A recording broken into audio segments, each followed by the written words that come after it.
thank you and all of your staff for the numbers of years that you have selflessly and as a result of your passionate commitment to social justice, to education, to the people who live in your region.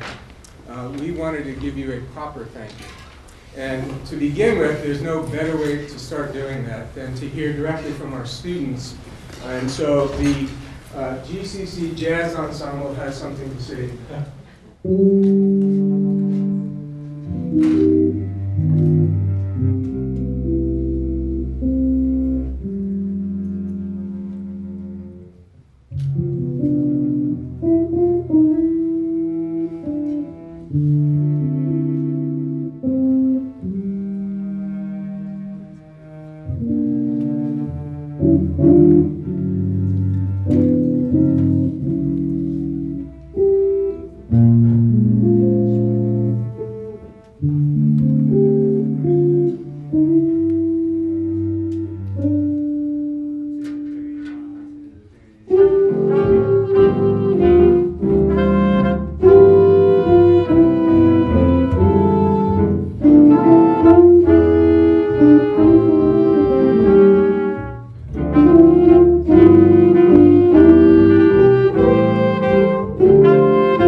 get any better. But we'll try to add to those things. By the way, the title of that tune was called Alice in Wonderland. And I thought it was a brilliant choice. And then I remember when I was first chair of the President's Council, going into the State House a lot.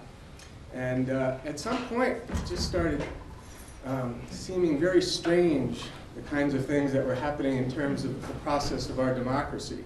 And my appreciation for those who stand up for those values and the things that they say they want to do when they first are going into office, and then spend their entire career, both in the State House and then in DC, standing up for those values and working passionately on behalf of people and the environment the way that you have.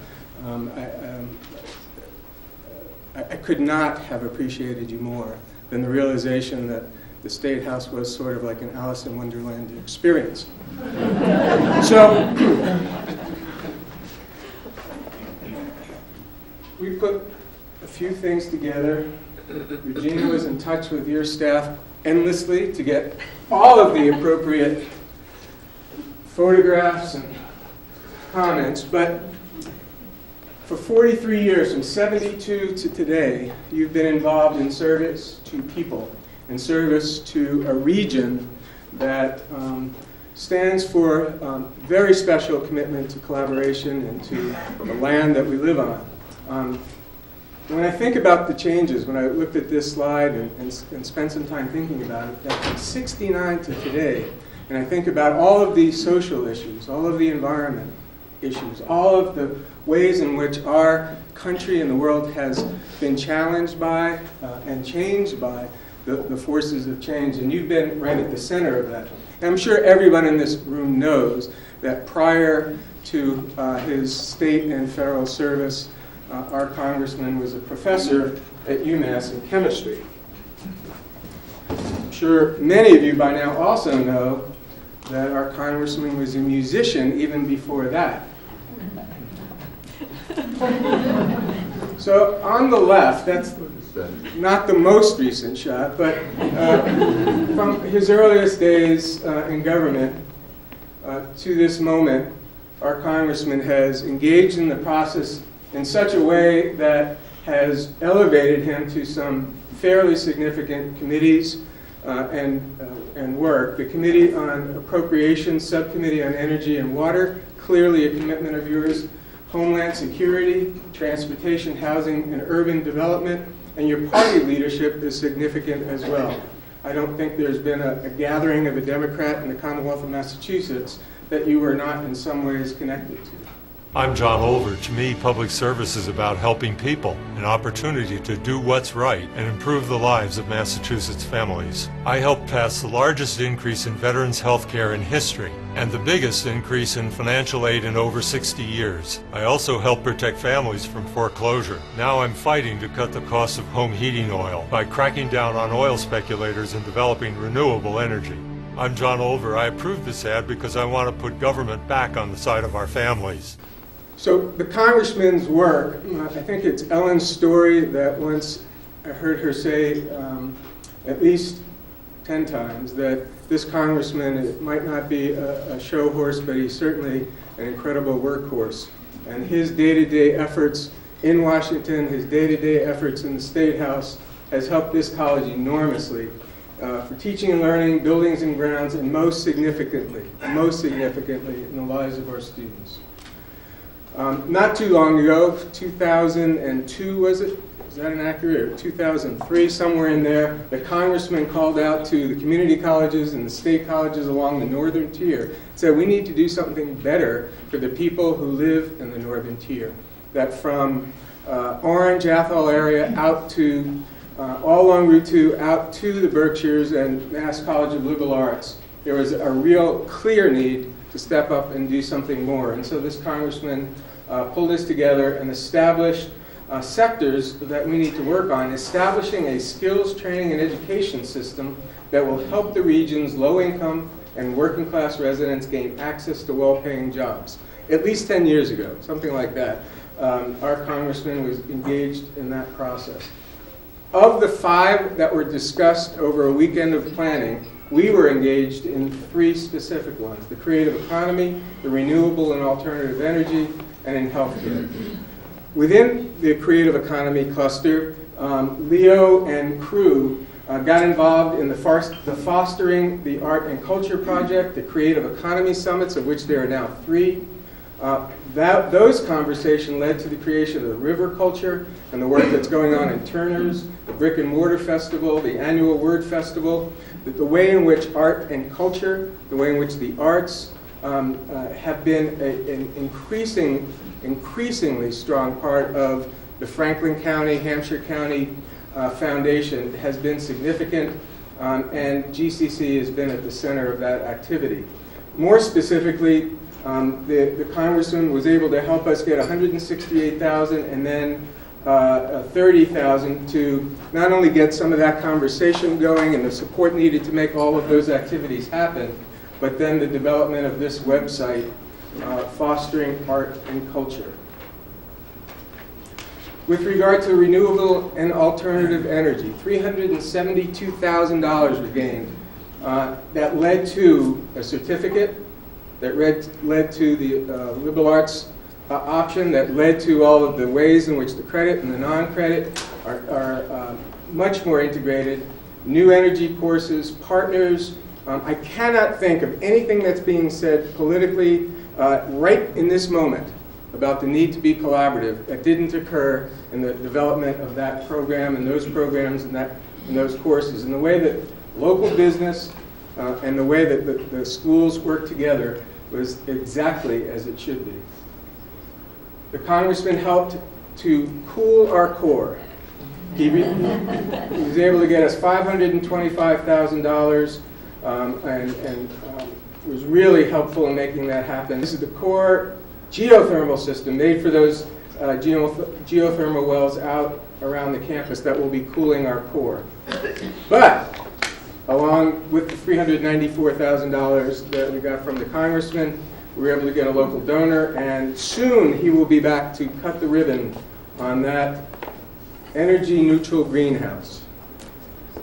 In terms of healthcare, at the very beginning, Berkshire, Greenfield, MCLA, the Mount worked together collaboratively in ways that eventually really did lead to the ongoing conversation here in the Valley about the ways in which hospitals and colleges work together to help educate nurses and others in the healthcare industry. And specifically for us, we were able to get from the congressman support for all of the SIMS technology. And I believe this is the baby that was here at an all-college once. Yes. Did the baby ever get a name? Pat. What is it? Pat. Pat. There you go. So Pat. Assessment triangle, Pat. Congressman got us Pat. In addition to all of the ways that the congressman has really worked to get this college specific resources and support and provide leadership, there are ways in which our students and everyone in this room have been supported by the work of the congressman. He was able to be a significant voice in the way that the broadband work has been going on. $45.5 million to expand broadband access. And if you want to see Mike Asaph smile, mention broadband access. And for all of the work that will be going on, the fact that this congressman was among the voices that helped increase the ability of all of the West County and the Hills have access to those things that are necessary for education and gainful employment. He was a significant voice in that. High-speed rail, right in the center of that conversation. And again, just right down the road, getting back to this one, there will be another ribbon cutting downtown Greenfield that you'll all hear and read about, having to do with the new transportation center there. Route 2 safety improvements, actually starting at the front door of someone that lives in Phillipston, all the way to Greenfield. That road is safer and a whole lot better to drive on today than it was when the congressman first started his work in that area. all of the Knowledge Corridor efforts led to, it presented a great vehicle to bring all of that ARRA money in, so $73 million worth of projects connected to that vehicle known as the Knowledge Corridor. And everyone in this room knows the degree in which this congressman has been committed to the environment and the natural beauty of his region. And here in this particular one, the scenic trail designation was celebrated, and that's up on top of Mount Holyoke. And then in October, the congressman announced his intention to retire. We think it's fitting that we just look at a few images of the congressman through the years. It's a great sweater.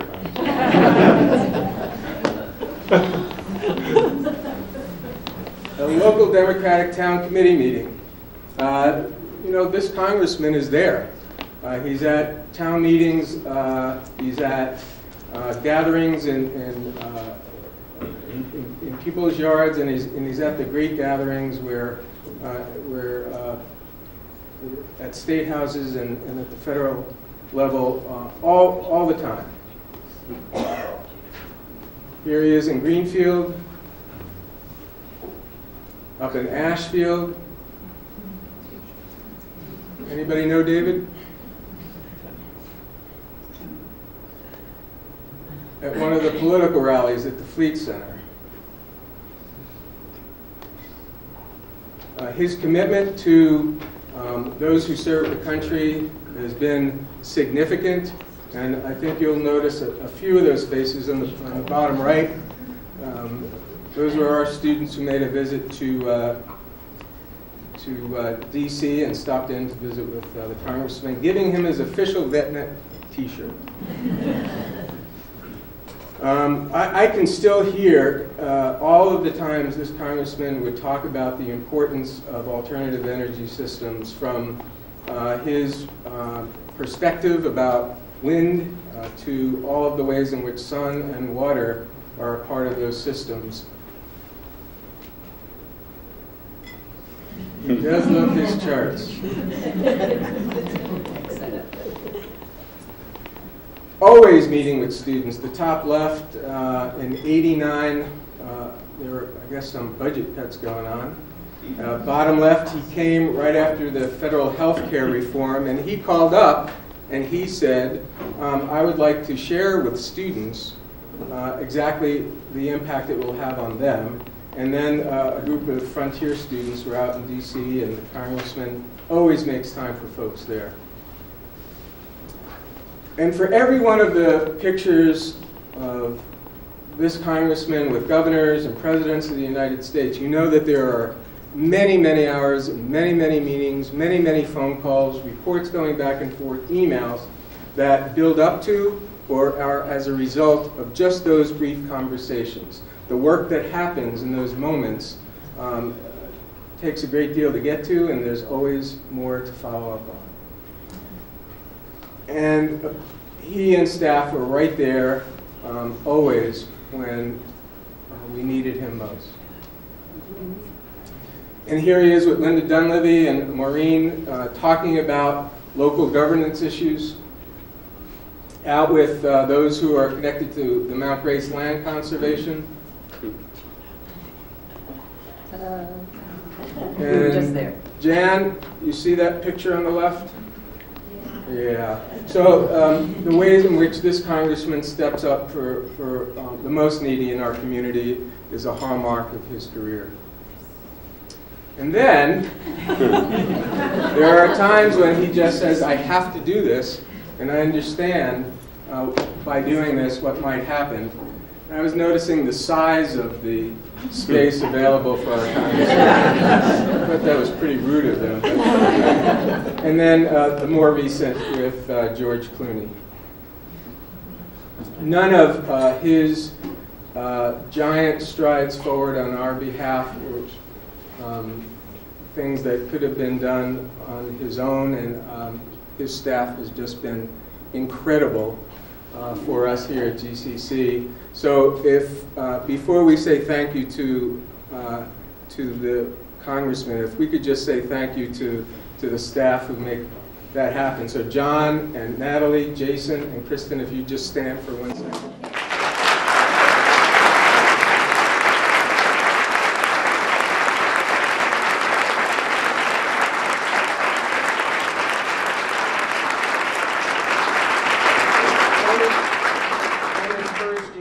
Through today, our community and our college have benefited greatly, truly, from the first days through today, from his service. And so from all of us, from our students, our faculty, our staff, our boards, our alum, we really do want to say thank you very much, Congressman.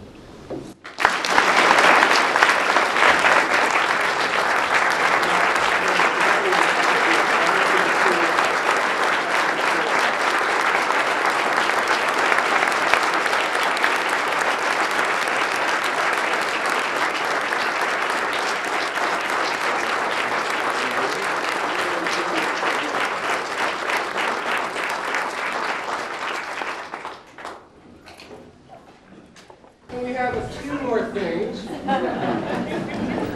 We know that this chair is going to be there for you, not that you'll ever sit, because you tend not to, but we want that to be at your desk side or wherever else in your house, wherever offices you go to next. We want you to know that we're with you there.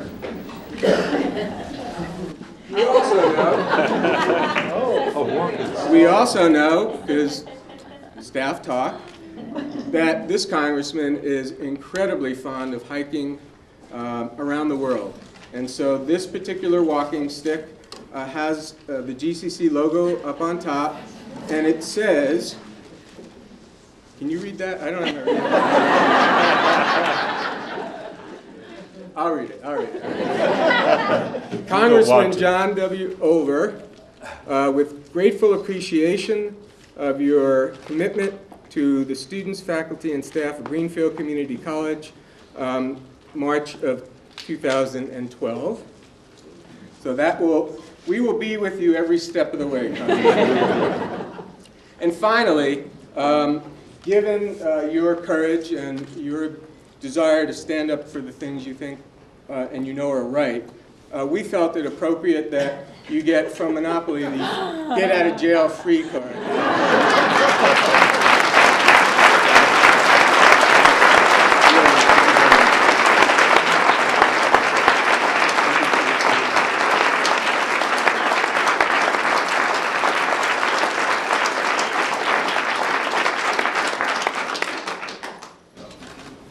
I'm very, very pleased to receive this walking stick.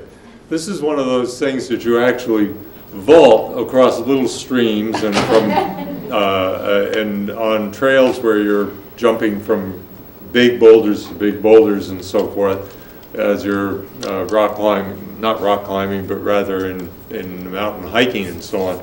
I immediately understood exactly what this was.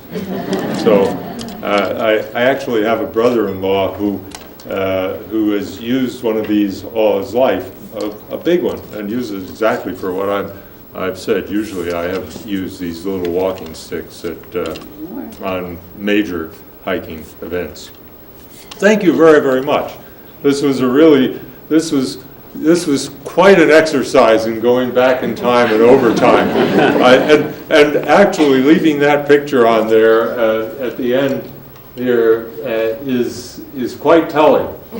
I have this feeling that I haven't changed over all the years. And indeed, you can see from the time that I first represented the area, which was about 30, that I was already pretty bald. It was white. But sideburns, I do remember when that was. But there are changes there that are quite startling in any case. Actually, I think I look better this time.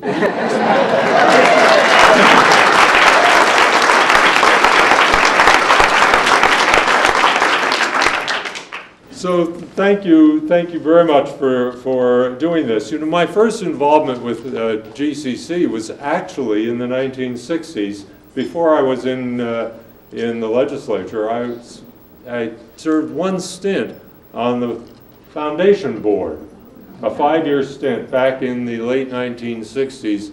Actually, it included the first couple of years after I had run for the legislature, and but by the time I was in the legislature, I was too busy to really pay a very great attention on a day-to-day basis to the work of the foundation. So, John, actually, you were one of the original incorporators in 1968. well, that must have been the beginning of the 5 years that I served on the foundation board.